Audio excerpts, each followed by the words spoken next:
भावयोगी संत तो हम सबका जीवन हवनमय बनाकर के हमें पवित्रता की शक्ति प्रदान करते हैं और हमें हर क्षण जो मिला है वो सचेत करने के लिए मिला है क्या कि एक क्षण भी निरर्थक मत जाने दो। हर क्षण भाव प्राप्ति के लिए मिला है। जब भाव की प्राप्ति करेंगे हर क्षण, तो किसी की निंदा करने का समय ही नहीं मिलेगा, किसी की झूठी प्रशंसा करने का समय नहीं मिलेगा, किसी की चाटुकारिता करने का समय नहीं मिलेगा, दुर्व्यवहार करने का समय नहीं मिलेगा। फिर तो वो क्या करेगा? आत्मसम्मान प्रदान करके अपने जीवन की सफलता और सार्थकता प्राप्त करके रस प्राप्त करना आएगा। जो नीरस जीवन था उसमें और रस घोलना भी आएगा सबके जीवन में। सीख जाएगा, नहीं आएगा तो। संत कहते हैं यही तो उपासना की शक्ति है। अब कुछ उपासना करते हैं सांसारिक प्रलोभन के लिए, सांसारिक उपलब्धियों के लिए, लेकिन संत तो देख लेते हैं अपने बच्चे को कि ये तो उपासना का मतलब अपने इष्ट को प्रसन्न करना। आप अपने परिवार वालों को प्रसन्न करते हो, उसके पसंद का खाना बनाते हो, उसका कहना मानते हो, उसका आशीष लेते हो और उसकी पसंद की कभी कभी मिठाई बनाते हो, ड्रेस लाते हो कि इसका ये रंग पसंद है, इसको ये मिठाई पसंद है, इसको ये सब्जी पसंद है।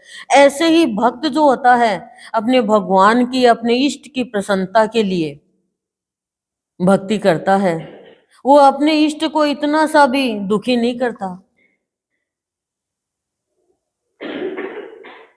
परेशान नहीं करता वो अपने इष्ट को, और न इष्ट के बच्चों को परेशान करता है। और हम तो अपनी प्रसन्नता के लिए करते हैं, अपने काम सिद्ध करने के लिए करते हैं। आप सच्ची बताओ तो हम उपासक तो है, लेकिन संत अपने भक्त का भाव, अपनी आत्मा का भाव, उपासक का भाव देख करके, भाव संजो करके और उसका समर्पण भाव से प्रसन्न होकर उसकी दिनचर्या नित्य नई बना देता है, नित्य नई दिनचर्या बना देता है। जितने भी भक्त हुए हैं अपने भगवान को ऐसा कर्म करके नाराज नहीं किया है कि कुछ प्राप्ति हो गई तो मैं ही हूं बस।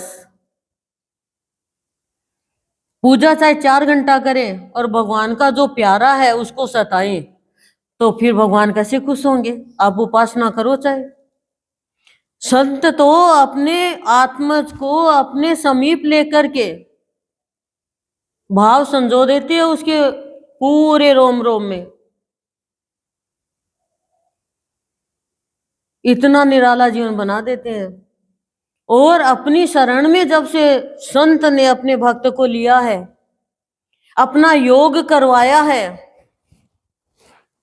तब से भोग की वासना खत्म ही हो जाती है और उसकी उपासना सिर्फ एक ही होती है कि हे संत, मैं तेरे निकट रह करके हर क्षण का सदुपयोग करके सबके जीवन में भाव का रस घोलकर जीवन को शांतिमय प्रेममय जीकर और तेरा अनुसरण करते हुए आगे बढ़ती रहूं।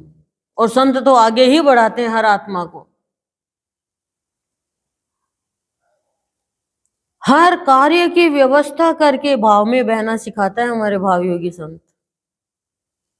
खुद करते हैं हर कार्य की व्यवस्था, लेकिन किसकी?